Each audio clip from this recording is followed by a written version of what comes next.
इस वीडियो में हम देखने वाले हैं डिजिटल कंप्यूटर सिस्टम्स के बारे में और डिजिटल कंप्यूटर के क्या क्या कंपोनेंट्स होते हैं और ब्लॉक डायग्राम हमारे डिजिटल कंप्यूटर का क्या होता है। ठीक है, तो डिजिटल कंप्यूटर क्या होता है? कंप्यूटर एक इलेक्ट्रॉनिक डिवाइस है जो डाटा को प्रोसेस करता है यूजिंग बाइनरी। मतलब जो डाटा को प्रोसेस करता है वो बाइनरी में उसको कन्वर्ट करता है फिर प्रोसेस करता है। ये किस लिए डिज़ाइन किया गया था? ताकि हम हमारी जो कैलकुलेशंस हैं वो इजीली हम परफॉर्म कर सकें, जो हमारे कॉम्प्लेक्स सिमुलेशंस हैं और प्रॉब्लम सॉल्विंग है उसको आसान बना सके। कंप्यूटर क्यों इम्पोर्टेंट है? क्योंकि हमारा लार्ज अमाउंट ऑफ डाटा, जो हमारे पास बहुत ज़्यादा बल्क में हमारे पास डाटा होता है, उसको स्टोर करना, उसको रिट्रीव करना और उसको प्रोसेस करना बहुत आसान बना देता है। इतना बड़ा डाटा ह्यूमंस के लिए प्रोसेस करना बहुत ही हार्ड होता है, पर कंप्यूटर उसको बहुत ही इजीली प्रोसेस कर सकता है। ठीक है, अब कंप्यूटर के कुछ कंपोनेंट्स होते हैं जो मिलके एक कंप्यूटर को कंप्यूटर बनाते हैं। वो कौन कौन सी कंपोनेंट्स हैं? ये कंप्यूटर का एक ब्लॉक डायग्राम है। इस ब्लॉक डायग्राम में जो हार्डवेयर कंपोनेंट्स हमने मेंशन किए हैं वही उसके कंपोनेंट्स हैं जो उसको कंप्यूटर बनाते हैं। हार्डवेयर कंपोनेंट्स के अलावा कंप्यूटर के पास सॉफ्टवेयर कंपोनेंट्स भी होते हैं, जिसके बारे में हम एक किसी अलग वीडियो में बात करेंगे। अभी के लिए सिर्फ हार्डवेयर कंपोनेंट्स की हम बात करेंगे। ठीक है, तो सबसे पहले हमारे पास इनपुट डिवाइसेस होते हैं, फिर एक सेंट्रल प्रोसेसिंग यूनिट होता है, फिर हमारे पास आउटपुट डिवाइसेस होते हैं। अब सेंट्रल प्रोसेसिंग यूनिट के अपने कुछ पार्ट्स होते हैं जिसको हम कंट्रोल यूनिट बोलते हैं, अरिथमेटिक एंड लॉजिकल यूनिट बोलते हैं एंड मेमोरी यूनिट बोलते हैं। अब ये क्या क्या कंपोनेंट्स हैं, इनकी क्या क्या वर्किंग है, उसको हम आगे समझेंगे। तो सबसे पहले इनपुट एंड आउटपुट यूनिट्स देख लेते हैं। तो इनपुट यूनिट्स क्या होते हैं? Input units are used to input data into systems and convert user action into digital information for the computer to process accurately and quickly। मतलब क्या है इसका? कि इनपुट डिवाइसेस हमारे वो डिवाइसेस हैं जिनका यूज़ करके हम कोई भी डाटा, कोई भी इंफॉर्मेशन कंप्यूटर में इनपुट कर सकते हैं। मतलब कंप्यूटर को कोई भी डाटा हम दे सकते हैं। ठीक, अब वही हमारे इनपुट डिवाइसेस क्या होते हैं? जैसे हमारा कोई की स्ट्रोक है, हमने कोई की दबाई, तो उसको डिजिटल इन्फॉर्मेशन में कन्वर्ट करेगा और कंप्यूटर को पास करेगा ताकि कंप्यूटर उसको प्रोसेस कर सके। ठीक, तो क्या क्या होते हैं हमारे पास इनपुट डिवाइसेस?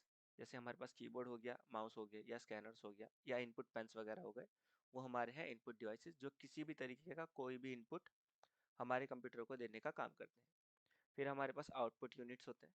आउटपुट यूनिट्स हमारे क्या होते हैं? जो हमें जो डाटा हमने इनपुट किया था उसको प्रोसेस करने के बाद जो रिजल्ट हमारा आया है, उस रिजल्ट को हमें डिलीवर करने का, हमें फीडबैक करने का जो काम करते हैं वो होते हैं हमारे आउटपुट यूनिट्स। मतलब जो हमारा डाटा हमने यूज़र को दिया, वो प्रोसेस होने के बाद जो रिजल्ट प्रोड्यूस हुआ, उस रिजल्ट को व्यू कराने का, व्यू कराने का या प्रिंट कराने का जो काम करते हैं वो आउटपुट यूनिट्स काम करते हैं। ठीक, आउटपुट यूनिट्स हमारे क्या हो सकते हैं? प्रिंटर हो सकता है, जैसे हमारा कोई प्रिंट आउट निकला तो वो हमारा एक आउटपुट है। मॉनिटर हमारा आउटपुट यूनिट हो सकता है जिसपे हम अपना डिस्प्ले देखते हैं कि क्या क्या हम वर्क कर रहे हैं या क्या क्या हमारी एप्लीकेशन चल रही है। दूसरा स्पीकर हो सकता है जो इन फॉर्म ऑफ साउंड हमें आउटपुट देता है। ठीक, उसके बाद सीपीयू हमारा होता है सेंट्रल प्रोसेसिंग यूनिट, उसके कुछ पार्ट्स होते हैं।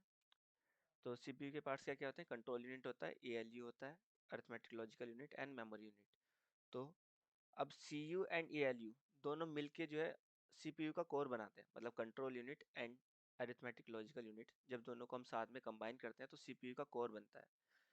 वो क्या होता है कि वो हमारे प्रोग्राम्स का एग्जीक्यूशन डिसाइड करता है कि आपका प्रोग्राम कैसे कंट्रोल होगा, कैसे आपका प्रोग्राम में कोई ऑपरेशन परफॉर्म होगा। ठीक, अब कंट्रोल यूनिट का उसमें क्या काम है? कंट्रोल यूनिट का काम है कि जो डाटा है हमारा उसके फ्लो को कंट्रोल करना।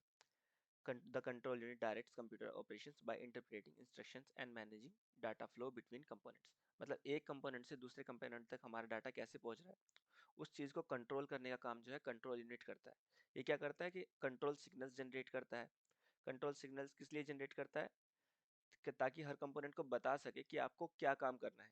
जैसे जो हमारा एएलयू है, एएलयू हमारा अरिथमेटिक लॉजिकल यूनिट है जो हमारे अरिथमेटिक एंड लॉजिकल ऑपरेशंस को परफॉर्म करने का काम करता है।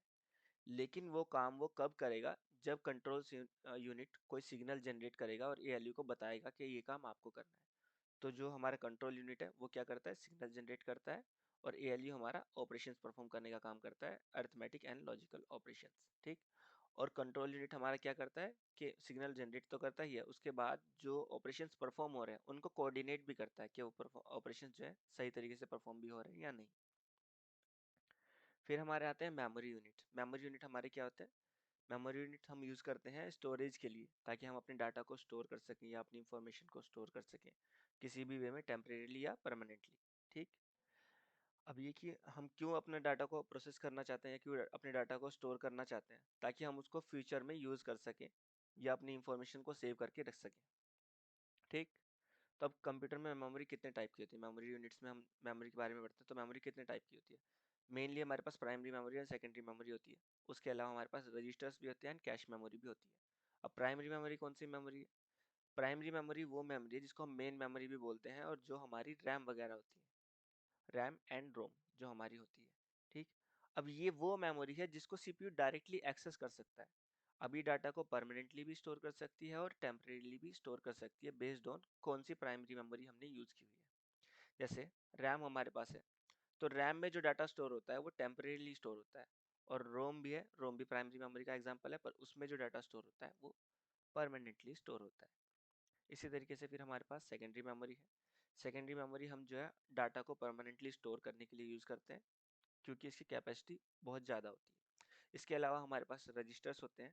रजिस्टर्स हमारे क्या होते हैं? वो फास्टेस्ट मेमोरी होते हैं एक कंप्यूटर के अंदर, जो क्या स्टोर करते हैं? हमारे इंस्ट्रक्शंस एंड डाटा को स्टोर करते हैं जो करेंटली यूज़ कर रहे हैं।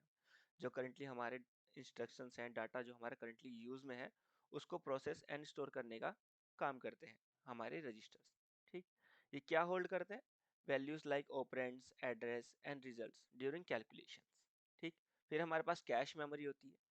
Cache memory is also a very high speed memory, जो हमारे सीपीयू एंड मेन मेमोरी के बीच में काम करती है। अब कैश मेमोरी का काम क्या है?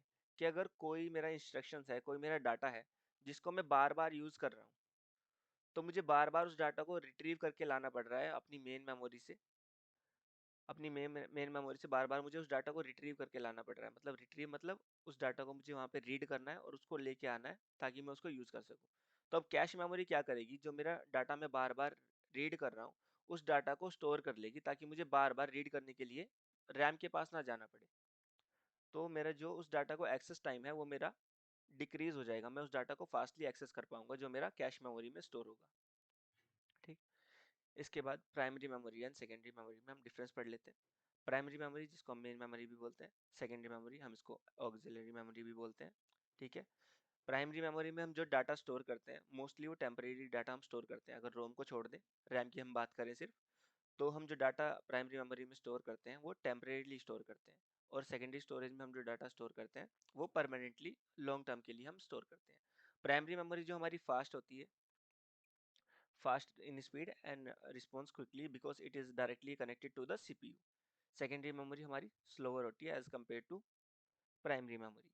प्राइमरी मेमोरी हमारी वॉलेटाइल होती है। वॉलेटाइल का मतलब कि अगर प्राइमरी मेमोरी में कोई डाटा है, तो वो डाटा हमारे पास तभी तक अवेलेबल रहेगा जब तक हमारे सिस्टम में पावर है। जैसे पावर कट होगा तो हमारा वो डाटा लॉस्ट हो जाएगा।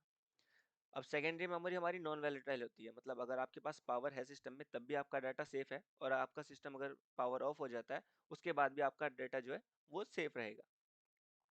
अब जो हमारी प्राइमरी मेमोरी है उसका लिमिटेड स्टोरेज कैपेसिटी होती है, क्योंकि वो बहुत फास्ट है और बहुत ही एक्सपेंसिव है, तो उसकी स्टोरेज कैपेसिटी बहुत ही लिमिटेड होती है।